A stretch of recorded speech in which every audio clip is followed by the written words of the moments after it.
Ketemu lagi bersama saya Pak Alfred di sini dalam channel Alfred Edward Tuntunuwu is all about education ya.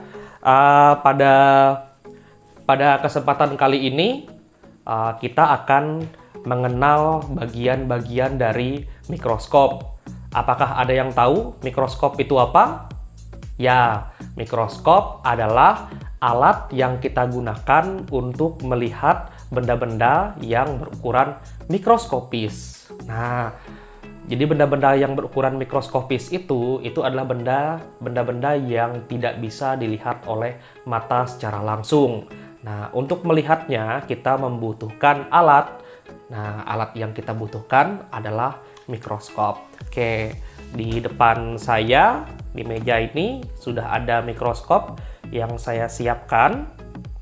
Nah, siapa yang di sini belum pernah melihat mikroskop sama sekali? Nah, kalau belum pernah, saya tunjukkan ya. Jadi ini adalah mikroskop. Rata-rata umumnya mikroskop bentuknya seperti ini, ya. Jadi mikroskop itu jenisnya banyak. Ada mikroskop monokuler, ada mikroskop binokuler, bahkan sampai yang paling canggih ada mikroskop elektron. Nah, kira-kira yang di sini mikroskop apa ya? Oke, mikroskop yang ada di depan saya ini adalah mikroskop binokuler. Kenapa disebut sebagai mikroskop binokuler? Jadi, disebut sebagai binokuler karena mikroskop ini memiliki dua lensa okuler. Jadi bisa dilihat ya, ini jumlahnya ada dua. Terus kalau yang monokuler seperti apa? Artinya kalau disebut monokuler, artinya dia hanya memiliki satu lensa okuler. Jadi ibaratnya ini saya cabut, jadi sisa satu. Nah, itu disebut sebagai mikroskop monokuler. Tapi bentuknya tidak seperti ini ya. Mikroskop monokuler punya bentuk sendiri. Nah, jadi mikroskop yang kita gunakan hari ini itu mereknya, memang mikroskop itu mereknya macam-macam ya. Tapi yang kita gunakan hari ini adalah mikroskop merek XEZ. Sorry.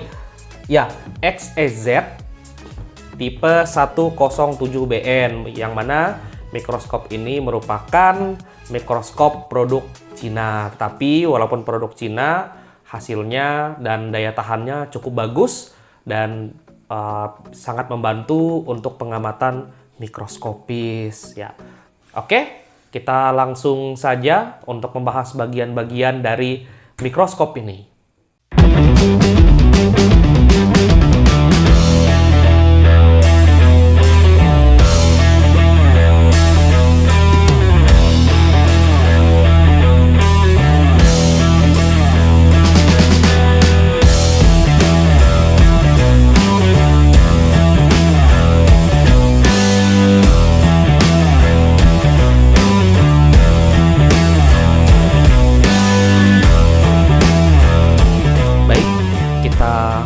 Ya, pengenalan mikroskopnya. Seperti yang kalian lihat, bentuk mikroskop itu pada umumnya seperti ini. Kita akan mulai penjelasannya dari bagian atas. Yang saya pegang ini disebut sebagai lensa okuler ya. Jadi fungsi dari lensa okuler itu sebagai tempat pengamatan. Jadi mata kita nanti posisinya di lensa okuler itu ya.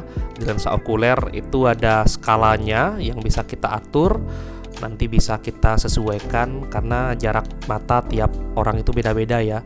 Jadi bisa disesuaikan, bisa ditarik mundur sesuai dengan jarak mata kita. Kemudian di bawahnya itu ada yang kita sebut sebagai tabung lensa okuler. Jadi bentuknya seperti itu ya. Jadi fungsinya adalah untuk mengarahkan hasil pengamatan dari lensa objektif itu ke atas supaya bisa terlihat oleh kita. Biasanya tabung lensa okuler ini bisa disetel sesuai dengan keinginan kita, yaitu arahnya bisa diubah-ubah sesuai dengan yang kita mau. Jadi mau arah ke kiri, ke kanan, ke depan, atau ke belakang, itu bisa diatur dengan cara mengendorkan skrup yang ada di samping. Kalau dikencangin, nanti dia tidak bisa bergerak ya.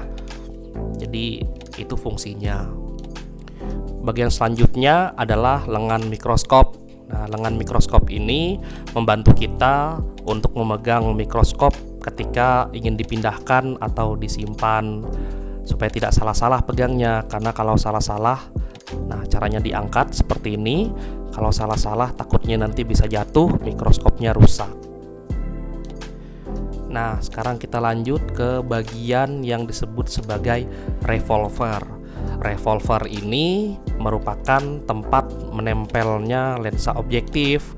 Nah, fungsinya supaya lensa objektifnya itu bisa diputar-putar untuk memilih nanti lensa objektif mana yang mau digunakan, apakah yang ukuran 4, ukuran 10, ukuran 40, bahkan sampai ukuran 100. Misalnya contohnya seperti ini adalah lensa objektif ukuran 10 ya, 40. Tuh kita bisa sesuaikan mana yang mau kita gunakan, ukuran 100, dan yang terakhir paling kecil itu urutan ukuran 4 ya. Ya, jadi penting bagi kita untuk memastikan bahwa lensa objektif itu sudah sesuai urutannya. Kenapa harus sesuai urutan? Karena supaya gampang. Untuk menggunakan mikroskop biasanya kita mulai dari perbesaran yang paling kecil dulu, yaitu perbesaran 40. Nah, kalau perbesarannya kurang besar, kurang banyak, nanti bisa kita naikkan lagi dengan cara memutar ya ke arah perbesaran selanjutnya, yaitu perbesaran 100. Kemudian lanjut ke perbesaran 40, dan yang terakhir, maksud saya 400. Kemudian yang terakhir adalah perbesaran 1000. Nah, gimana cara hitungnya? Cara hitungnya adalah lensa okuler itu jumlah perbesarannya dikalikan dengan lensa objektif yang ada di bawah. Jadi lensa okulernya di situ 10 kali, kemudian dikalikan dengan ukuran lensa okuler. Jadi kalau di atas 10 yang digunakan 40, artinya totalnya perbesarannya adalah 400 kali. Jadi seperti itu ya cara menghitungnya. Dari lensa objektif kita lanjut lagi ke bawah, yaitu meja preparat. Nah, meja preparat ini fungsinya merupakan tempat untuk kita menaruh preparat maupun buatan atau yang awetan. Maksudnya buatan itu yang preparat basah ya. Nah, di situ kita lihat ada penjepitnya. Nah, penjepit ini fungsinya supaya preparat tadi tidak goyang ketika digunakan. Kemudian kita bisa lihat di bagian pinggir ada skala ukuran. Jadi skala ukuran ini membantu kita untuk mengukur ukuran atau skala dari preparat yang kita gunakan, karena bisa saja kita menggunakan kaca yang lebih besar. Nah, skala ini nanti akan bergerak ketika mikrometer dan makrometer horizontal kita gerakan ya. Jadi kalau tidak diputar mikrometer dan makrometer horizontalnya, maka skalanya juga tidak akan bergerak seperti itu. Nah, sekarang kita akan melihat bagian mikrometer dan makrometer vertikal ya. Jadi mikrometer dan makrometer vertikal ini itu fungsinya untuk menaikkan dan menurunkan meja preparat. Jadi kalau yang makrometernya yang diputar, maka nanti meja preparat itu naiknya jadi lebih cepat, dia bisa kelihatan pergerakannya. Jadi kalau digunakan untuk mengatur fokus pasti akan sulit karena naiknya terlalu cepat. Jadi itu yang makrometer vertikal. Kemudian mikrometer vertikal ini fungsinya untuk mencari titik fokus. Kalau kita sudah menemukan bayangan benda yang ingin kita amati dengan makrometer, nanti silahkan diatur fokusnya dengan menggunakan mikrometer vertikal. Itu ya fungsinya. Kemudian selain ada yang vertikal, tadi sudah saya jelaskan ada makrometer dan mikrometer horizontal. Jadi fungsinya dari makrometer dan mikrometer horizontal ini untuk menggeser meja preparat. Jadi kalau yang makrometer kita putar, maka meja preparat akan bergerak maju dan mundur seperti itu. Sedangkan kalau nanti yang diputar adalah mikrometer, maka meja preparatnya akan bergerak ya ke arah kanan maupun ke arah kiri. Jadi ini contohnya penggunaan makrometer dan mikrometer. Intinya semua makrometer dan mikrometer ini digunakan untuk menentukan posisi dari meja preparat, atau intinya posisi preparat yang akan kita amati seperti itu. Nah, ini kita bisa lihat kalau saya putar mikrometernya, maka meja preparatnya akan bergerak ke arah kanan atau ke kiri. Ya, dari meja preparat kita lanjut lagi ke bagian bawah meja, yaitu ada yang disebut dengan diafragma. Jadi diafragma ini fungsinya untuk mengatur banyaknya tangkapan jumlah cahaya yang masuk ke meja preparat. Jadi dari lampu yang di bawah itu cahaya akan diarahkan ke meja preparat. Nah, nanti diafragma ini fungsinya untuk mengatur apakah cahaya yang kita butuhkan itu banyak atau sedikit dengan cara menggerakkan sejenis tuas ya yang ada.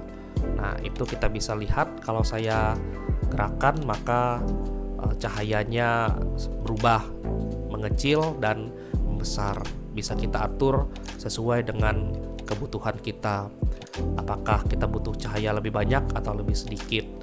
Kemudian ada skrup ya, ini fungsinya untuk menurunkan atau menaikkan diafragma tadi atau sumber cahaya untuk meja preparat. Kalau terlalu redup bisa dinaikkan atau diturunkan untuk mengatur jumlah cahaya yang kita butuhkan. Jadi secukupnya dan sebutuhnya kita ya. Kemudian yang selanjutnya adalah sumber cahaya atau lampu. Jadi untuk mikroskop cahaya yang seperti ini tentunya pasti membutuhkan sumber cahaya. Dan di sini kita menggunakan listrik ya untuk menyalakan lampu sebagai sumber cahaya utama. Jadi di bagian samping mikroskop itu ada pemutar ya yang bisa kita gunakan untuk mengatur agar cahayanya, intensitas cahayanya, jadi bisa terang, bisa redup. Nah, itu tergantung kebutuhan kita maunya seperti apa. Itu jadi bisa kita atur. Kemudian seperti alat elektronik pada umumnya, tentunya kita ada tombol on off ya. Jadi untuk mematikan bisa menggunakan tombol off, kemudian menyalakan lagi ya dengan menekan bagian on. Nah, jadi ya sama sih seperti alat elektronik pada umumnya. Kemudian di bagian bawah itu ada bagian kaki-kakinya ya, tatakan. Kemudian di bagian terakhir seperti alat elektronik pada umumnya tentunya butuh sumber listrik ya. Jadi ini adalah kabel power yang menghubungkan mikroskop dengan sumber listrik agar bisa digunakan seperti itu. Nah, tadi kita sudah melihat bagian-bagian dan fungsi dari mikroskop yang ada di depan saya ini. Semoga apa yang sudah saya sampaikan tadi bisa cukup untuk dipahami. Nah, di video berikutnya nanti saya akan menjelaskan bagaimana cara menggunakan mikroskop binokuler. Kemudian saya juga akan dibantu dengan alat ini, yaitu OptiLab ya.